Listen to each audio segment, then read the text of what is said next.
आज का जो टॉपिक है हमारा सिसलॉक सर्वर का है और सिसलॉक सर्वर एक इम्पॉर्टेंट रोल प्ले करते हैं कि जब भी कोई ESX सर्वर पे कोई प्रॉब्लम आ जाए तो हमें उस लॉक्स को चेक करना होता है और ऐसे हम लोगों को चेक करने में काफ़ी टाइम लगेगा क्योंकि हर ESX सर्वर पे अपने अपने लॉक्स मेंटेन होते हैं। अगर मैं स्पेसिफिक ESX सर्वर की बात करूँ 121 की बात करूँ तो मुझे अपने 121 वाले ESX सर्वर पे एक बार मुझे खाली ESX सर्वर पर लॉगिन देता हूँ मैं यहाँ पे।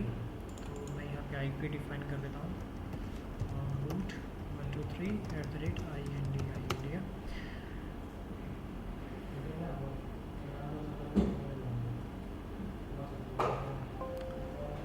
तो हमें यहाँ लॉगिन लेने के बाद अपने होम पे क्लिक करेंगे तो यहाँ पे सिस्टम लॉक्स के नाम से एक ऑप्शन अवेलेबल होता है जिसमें आपको वैर रूट के अंदर वैर लॉग और होस्टेड फाइल होती है जिसके अंदर ये लॉग्स जनरेट होंगे, VM कर्नल के होंगे और VPX एजेंट के होंगे।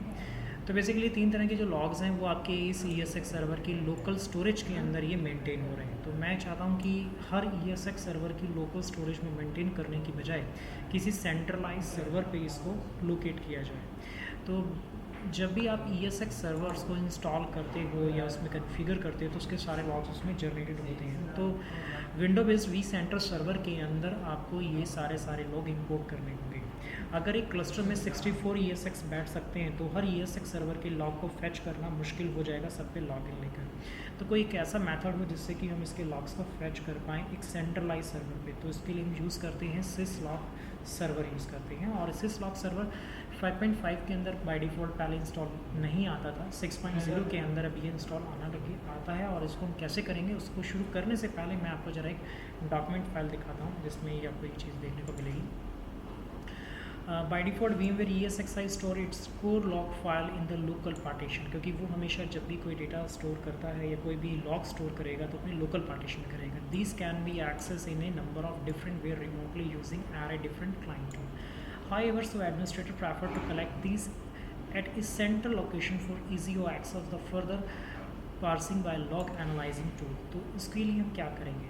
तो अगेन सिसलॉक कलेक्टर VMware के vCenter सर्वर के विंडोज़ वाले में बाय डिफ़ॉल्ट इंस्टॉल्ड होता है। उसकी सर्विसेज हमें चेक करनी होती हैं स्टार्टेड है या नहीं है।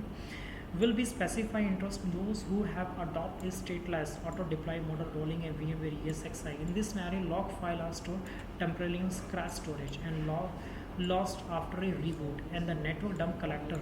ऐसे और भी कलेक्टर्स होते हैं लाइक जैसे कि सिसलॉक सर्वर में तो लॉग्स मेंटेन होते हैं। अगर ESX सर्वर क्रैश हो जाए तो उसके लिए भी आपको एक कलेक्टर की रिक्वायरमेंट है, उसको बोलते हैं ESX डंप कलेक्टर।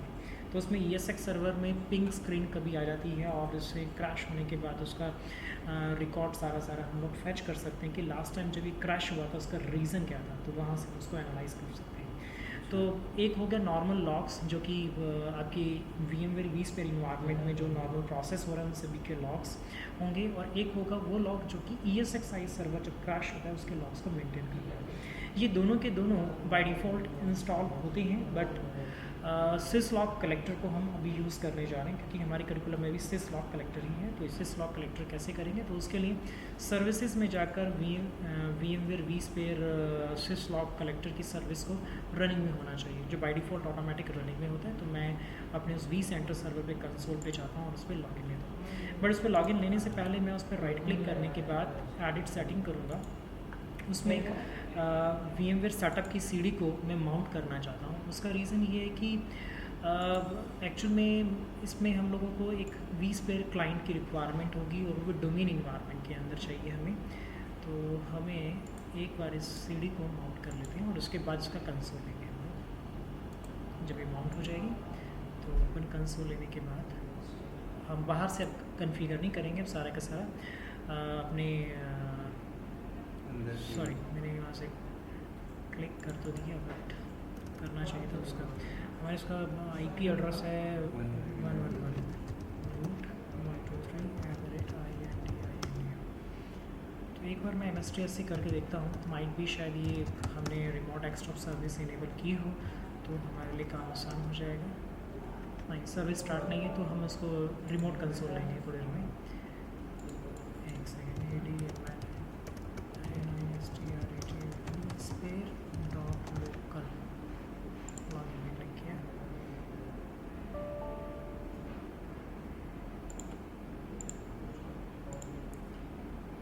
हम यहाँ पे होम पे क्लिक करेंगे, होस्ट एंड क्लस्टर्स पे जाएंगे, अपनी वी सेंट्रल ऐप इस पर राइट क्लिक करेंगे और इसका ओपन कंसोल लेने के बाद इसमें एक लॉगिन ले लेते हैं।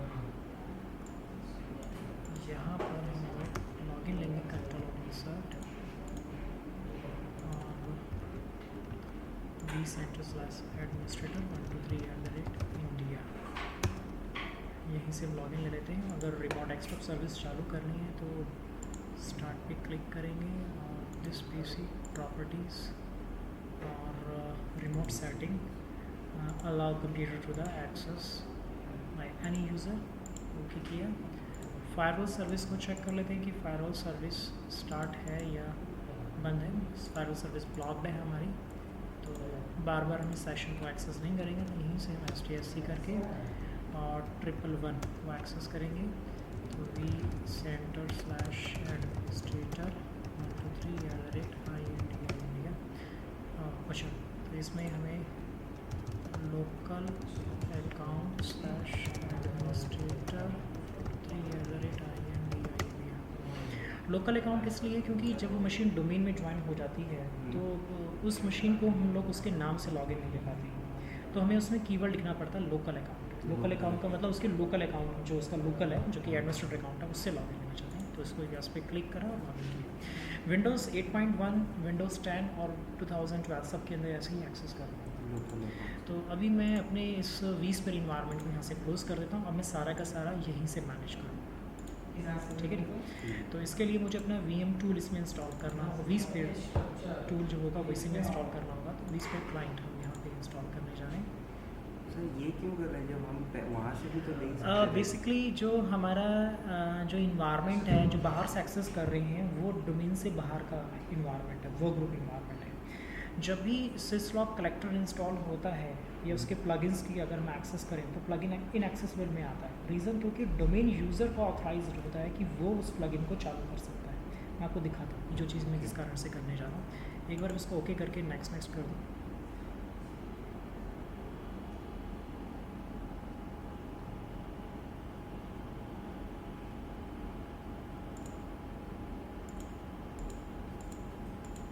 ठीक है, ये देखिए मैं अपने बाहर के जो इन्वायरमेंट है और मेरी मशीन जो है ये एक्चुअल में वर्क ग्रुप इन्वायरमेंट में है। इसकी प्रॉपर्टी में जाऊँ तो it's a work group environment, ये डोमेन की इन्वायरमेंट में नहीं है मशीन। अब मैं इसको यहाँ से लॉगिन लेता हूँ अपने, ये बाहर से ले रहे हैं ना? हाँ बाहर से ले रहे हैं, बट इसको फुली राइट्स की परमिशन नहीं होती, मतलब डोमेन की सारी सर्विसेज ही एक्सेसिबिलिटी नहीं हो पाएगी। सिक्योर एक्सेसिबिलिटी जो होगी वो डोमेन के अकाउंट से या डोमेन यूज़र से ही आपको काम करना होगा। तो अभी ये work group environments ADMNSTRATOR VSPHERE local 123@India।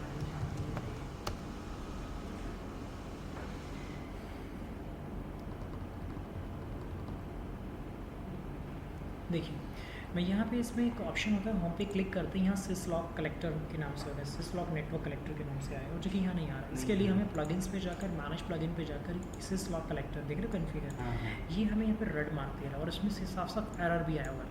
The following error occur downloading the script of this, क्योंकि ये वी सेंटर को ढूंढ रहा है। वी सेंटर एक नेम टू IP से रिजॉल्व करने की रिक्वायरमेंट है, जो कि ये एक डोमेन का नाम, डोमेन के अंदर एक मशीन है, जो कि हम लोग वर्क ग्रुप इन्वायरमेंट में तो हम इसको सर्च नहीं कर पाएंगे। तो ये vcenter.vcp.com 8109, तो ये जो एड्रेस की जो बात कर रहा है, इसकी बजाय अगर मैं यहाँ पे लिखता है http:/192.168.1.1, तो ये एक्सेस हो जाता है यहाँ पर, क्योंकि ये नाम से ढूंढ रहा है। क्योंकि DNS सर्वर, इसका DNS सर्वर में तो इंटरनेट का DNS है और उनका जो DNS है उनका डोमेन का DNS है, तो वो रिजॉल्व कर पा रहा है इसमें। इसीलिए बहुत सारी चीज़ें हैं जो कि मैं सिर्फ जो कर सकता हूँ सब मेरे को वी सेंटर लिखा है, तो ये मुझे सिर्फ कहाँ से करनी होंगी, मुझे डोमेन इन्वायरमेंट के अंदर एक vSphere क्लाइंट से करनी है। इसीलिए मैं वहाँ से vSphere क्लाइंट इंस्टॉल करके वहीं से एक्सेस करना चाह रहा हूँ। तो ये देखिए मैं अपनी उस इन्वायरमेंट की मशीन पे एक बार इंस्टॉलेशन हो जाए फिर मैं इसको कंटिन्यू करूँगा। तब तक के लिए मैं इसे रिकॉर्डिंग को पॉज कर लेता हूँ, फिर मैं आगे बढ़ता हूँ इसमें।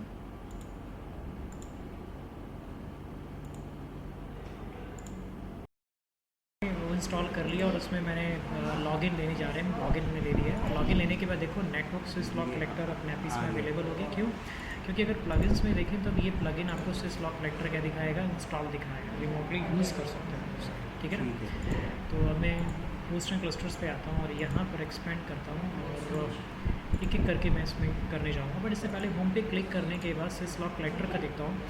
Listening on host vCenter.vcp.com। vCenter.vcp.com का नाम क्या है? मेरी इस मशीन का नाम है, जिसका कंप्यूटर नेम जिस पे मेरा vCenter इंस्टॉल है, ठीक है ना। इसमें 3 तरह के पोर्ट नंबर हैं। UDP पोर्ट नंबर है 514 है, TCP 514 है और सिक्योर पोर्ट है 1514। तो हम इसकी को यूज़ करेंगे। इसकी जो डिफ़ॉल्ट लॉग डायरेक्टरी है वो इस लोकेशन के ऊपर है, और जो इस लोकेशन में ये जो डायरेक्टरी होती है सी ड्राइव प्रोग्राम डेटा हमेशा हिडन में होती है। तो उनको दिखा देता हूँ मैं। व्यू में जाएंगे, फोल्डर ऑप्शंस में जाएंगे, view, show and hidden files and folder, apply और ओके।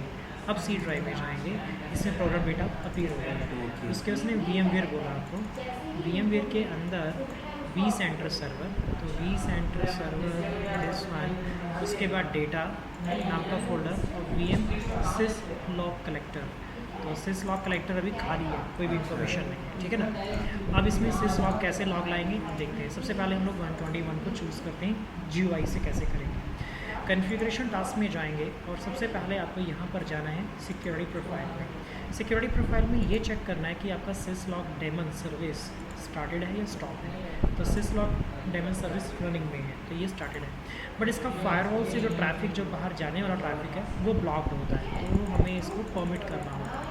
तो यहाँ पर syslog के नाम से ऑप्शन को चेक मार्क करना है, जो कि 515, ठीक है ना। इस पोर्ट 514 है, 1514।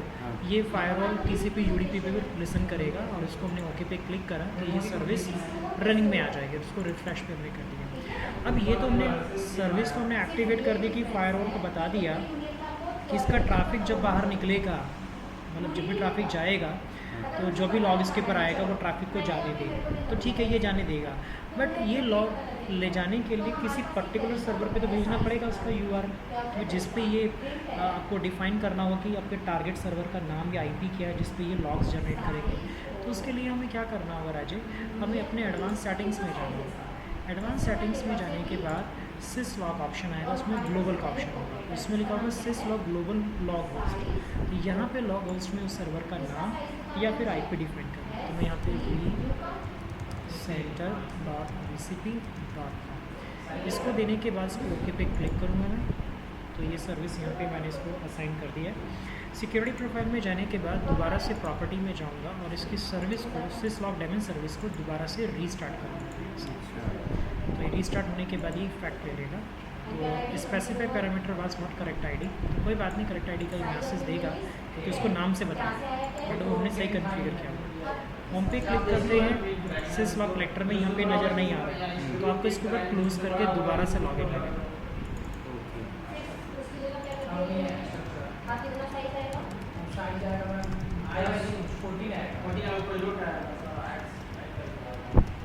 ये देखिए, इसमें हम लॉगिन लेने जा रहे हैं दोबारा से।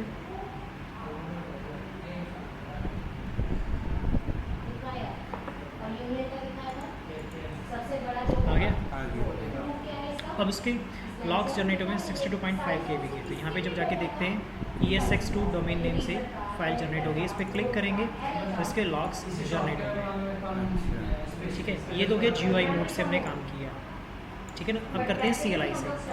CLI से करने के लिए राजे हमें अपने होस्ट एंड क्लस्टर्स पे जाएंगे, ESX120 को चूज़ करेंगे और इसके सबसे पहले हमें कॉन्फ़िगरेशन पे जाने के बाद सिक्योरिटी प्रोफाइल में जाना है। सिक्योरिटी प्रोफाइल में जाने के बाद यहाँ पर मैं अपना इस फायरवॉल को परमिट कर देता हूँ। तो यहाँ पे फायरवॉल को परमिट करने के लिए syslog सर्वर में जाकर मैंने इसको परमिट कर दिया और सिक्योरिटी में इसकी एक सर्विस जो होगी वो SSH की सर्विस होगी, उसको स्टार्ट करना होगा, स्टार्ट एंड सर्विस पोस्ट, क्योंकि मैं इसको कमांड लाइन से एक्सेस करूँगा, ठीक है। तो इसको मिनिमाइज कर देता हूँ और देखो ये बाहर वाला था vCenter, इसमें syslog नेटवर्क कलेक्टर नहीं शो कर रहा है, ठीक है ना। अब मुझे कुछ कमांड्स करनी है, तो ये कमांड्स हैं जिससे मैं इसको एक्सेस करूँ। तो मैं अपने ESX सर्वर पे लॉगिन लूँगा SSH के थ्रू 121 एंटर, सॉरी 121 नहीं 120 था, नहीं ये वाला सर्वर है जिसमें तो यूज़र नेम रूट 123@IND। ठीक है जी। सबसे पहले हम लोग इसमें चेक करेंगे ESX CLI।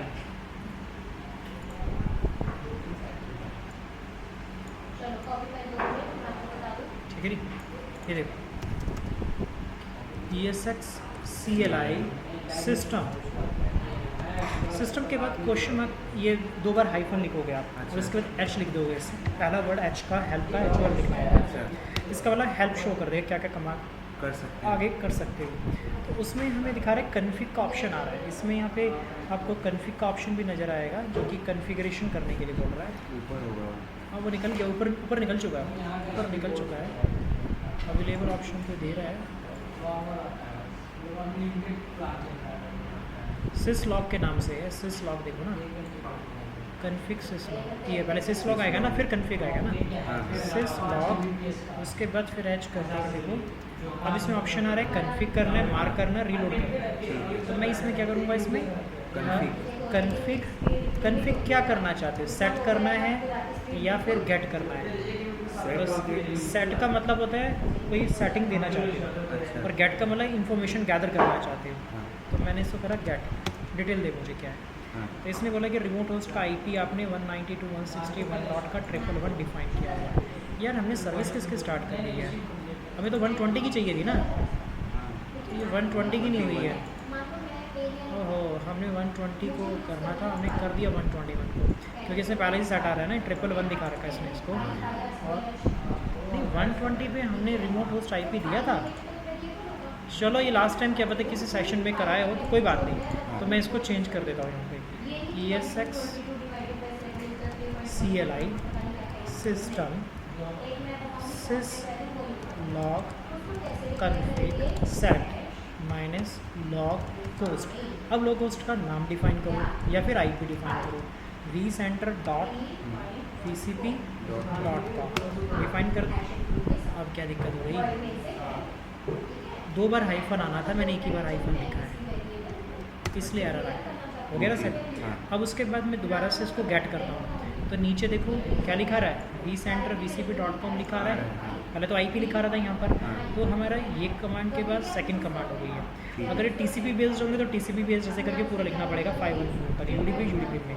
उसके बाद आपको ESX सिस्टम सिस लॉग को रीलोड करना होगा इस सर्विस को रीस्टार्ट करने के लिए।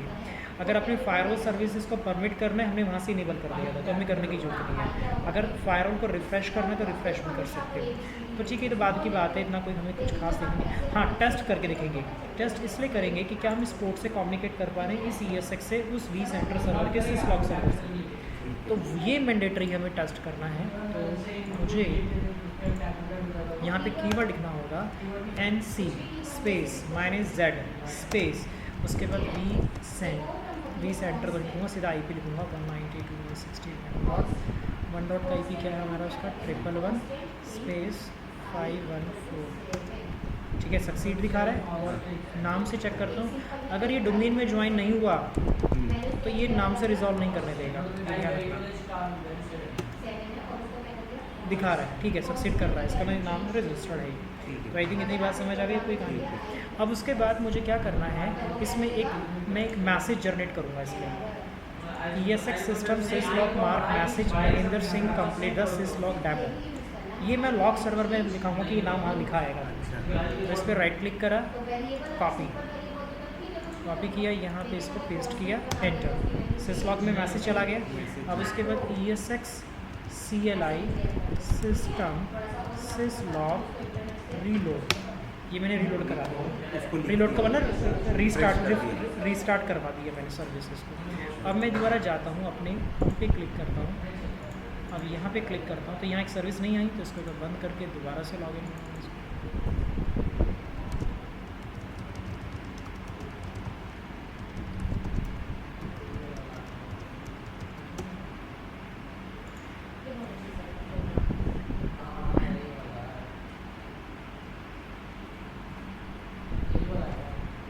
आ आगे करो, ESX आ गया। अब ESX 1 देख रहे हो, हाँ ESX 1 आ गया इसमें। अब जरा मैं अपने इसमें जाता हूँ, सी ड्राइव, प्रोग्राम डेटा, और उसमें हमारा VMware के अंदर आ जाए हमारा आएगा vCenter सर्वर में डेटा और syslog कनेक्टर, देख रहे हो ESX 1। इसमें syslog की फाइल को खोलता हूँ। अब यहाँ पे कंट्रोल F करता हूँ, महिंद्र में M बढ़ाता हूँ, हाँ ठीक है, सर्च करता हूँ, मिल गया मिल गया, हाँ आ गया कि महेंद्र सिंह कंप्यूटर सिस्टम। ठीक है। तो क्लेवर कहानी थी, सारे लॉग्स उसमें आते थे। मैसेज हाँ। राइट। राइट, तो ये था प्रैक्टिकल आपका अपना syslog सर्वर का, जो कि हम एक सेंट्रलाइज लोकेशन पे syslog मेंटेन कर रहे हैं। Thank you.